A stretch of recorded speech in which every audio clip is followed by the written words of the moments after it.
oportunidades de generar mejoras pues se van a quedar en la simple expectativa. Habrá que ver qué sucede en el futuro. Ya también lo anunció ayer el presidente, que el día antes de irse con la nueva Cámara formada volverá a presentar su propuesta, que esperemos esta vaya con la misión de lo que tiene que cada quien hacer de su trabajo, analizarla, discutirla y que realmente presente una mejora para el país. Bien, muchas gracias, mi estimado Sergio. Víctor Cuevas, la parte medular de este plan B, que era desactivar y desmantelar al INE, pues no sucederá por ahora.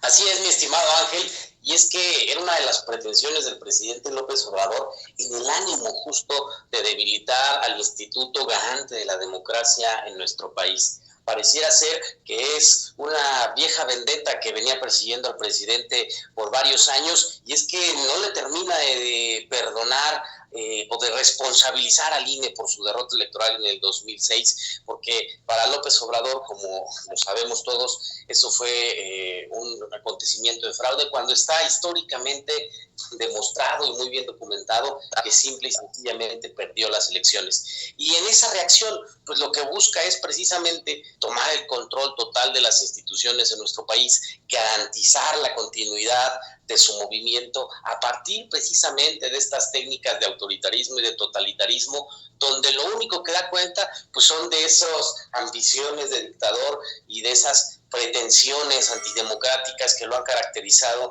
en las decisiones que ha tomado durante los años de su gobierno.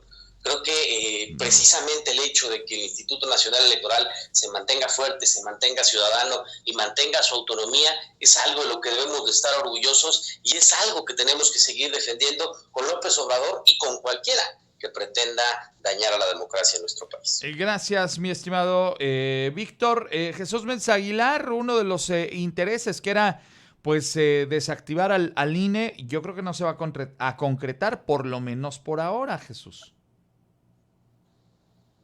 No era desactivar al INE, más bien era democratizar no solamente la elección, la capacitación, el profesionalismo, y desde luego el que se tuviera un elemento que garantizara justamente o que garantice la equidad en cualquier tipo de contienda.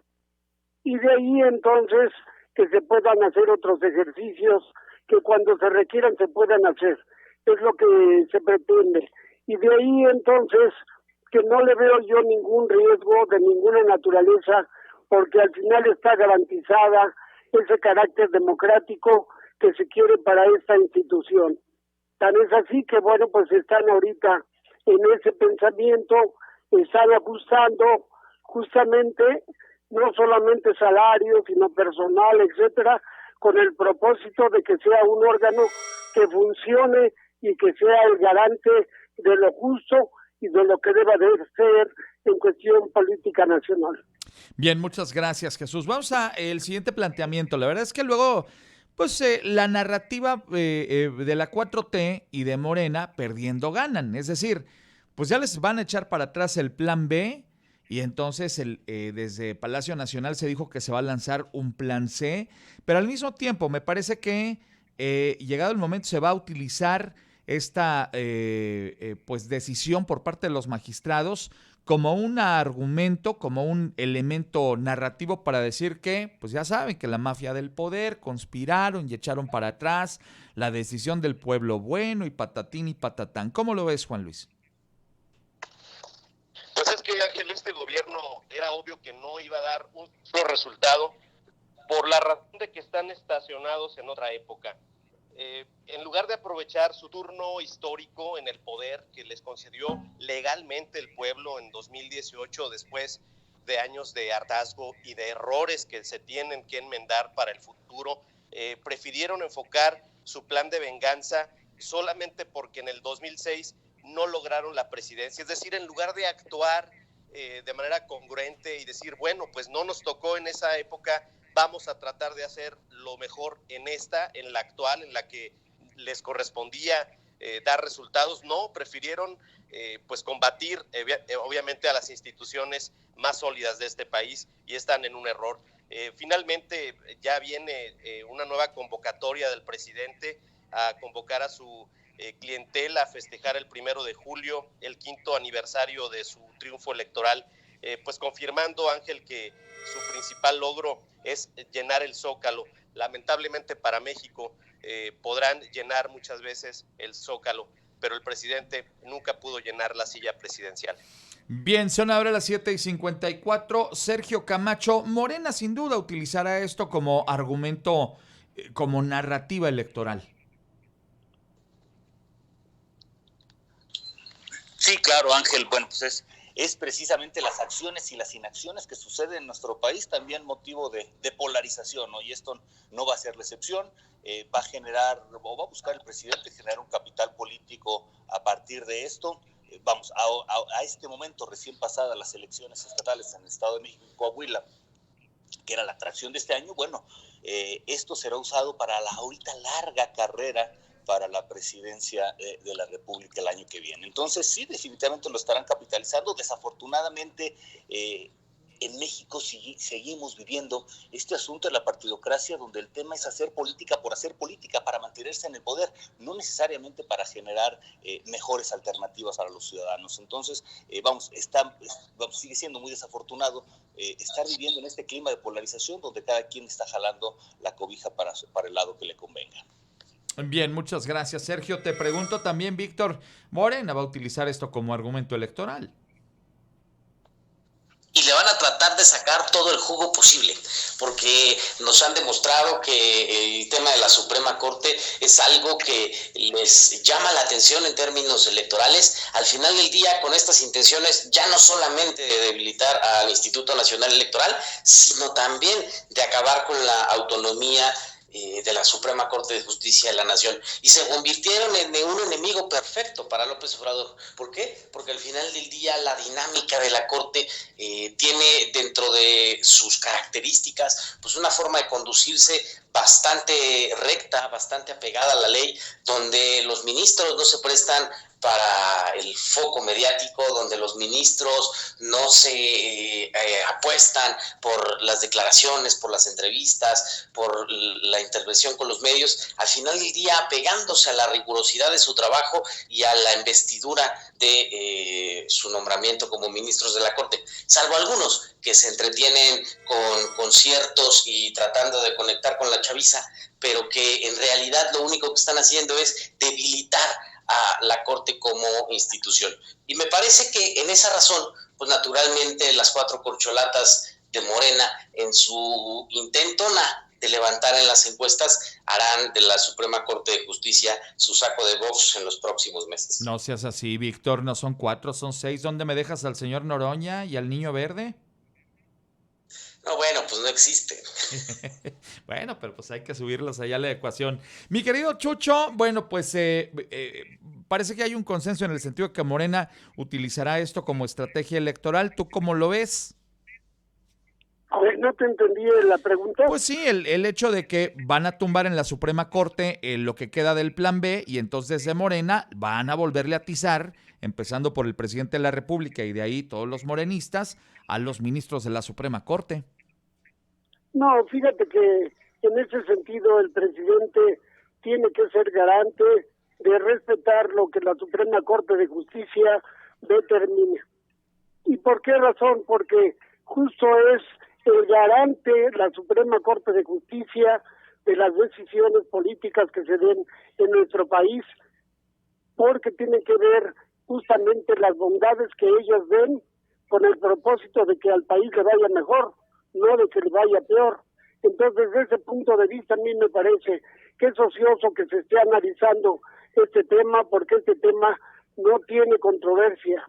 Lo que tiene es la certeza y la calidad jurídica de la Corte para determinar lo que se tenga que hacer en este sistema político nacional, que sí, efectivamente, siempre se ha querido modificar.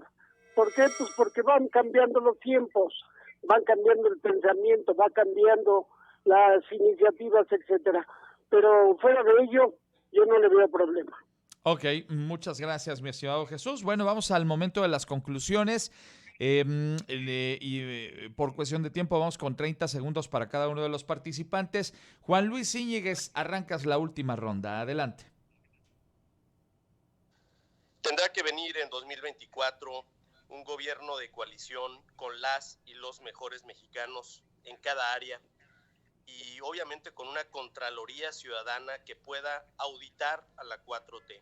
Es momento, ¿por qué no?, de pensar en la justicia y acompañados los partidos políticos del Frente Cívico Nacional, Poder Ciudadano, Sí por México, Sociedad Civil México, UNE México y Unidos por México, se pueda conformar realmente un gobierno que le regrese el orgullo y el ánimo de esperanza al pueblo mexicano.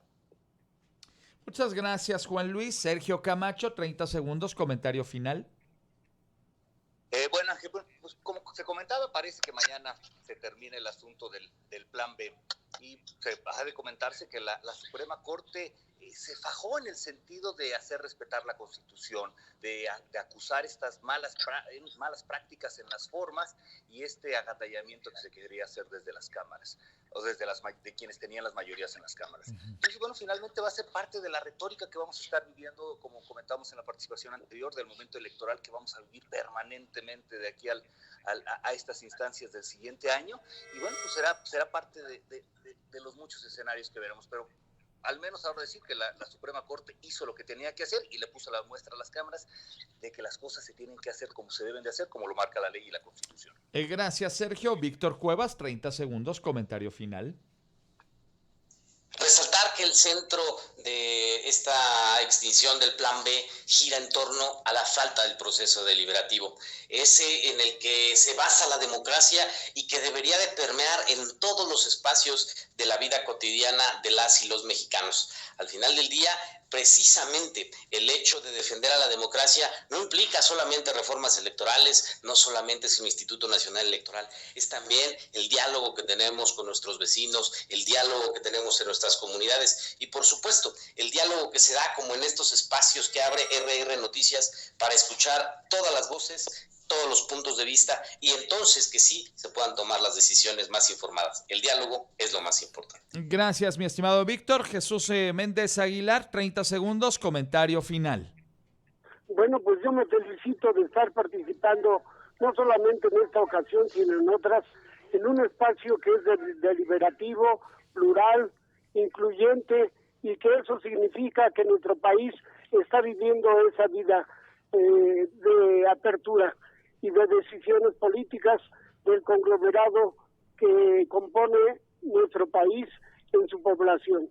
De ahí entonces que yo felicito de manera abierta a nuestro programa con el propósito de que la gente conozca otro pensamiento, otras voces y de que está atento de lo que acontece en nuestro país en el ámbito político. Muchas gracias, mi estimado Jesús. Bueno, pues a los cuatro agradecerles mucho la oportunidad de platicar con nosotros esta mañana. Los despido. Juan Luis Íñiguez, Chivermano, ya nos seguimos preparando para el arranque del torneo.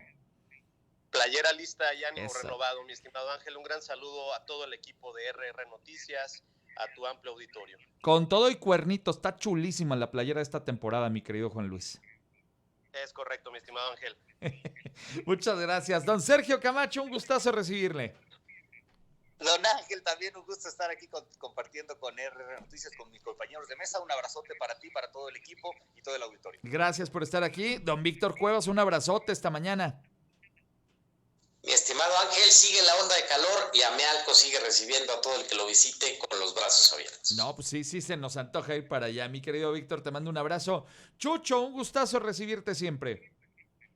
Como siempre, muchas gracias, muy amables, y agradecemos el espacio que nos otorga esta estación de radio. Gracias, Jesús Méndez Aguilar. A los cuatro, cuídense mucho de esta nueva ola de calor, por favor, a hidratarse mucho y aquí nos encontramos dentro de 8 días. Son las 8:03, regreso enseguida contigo.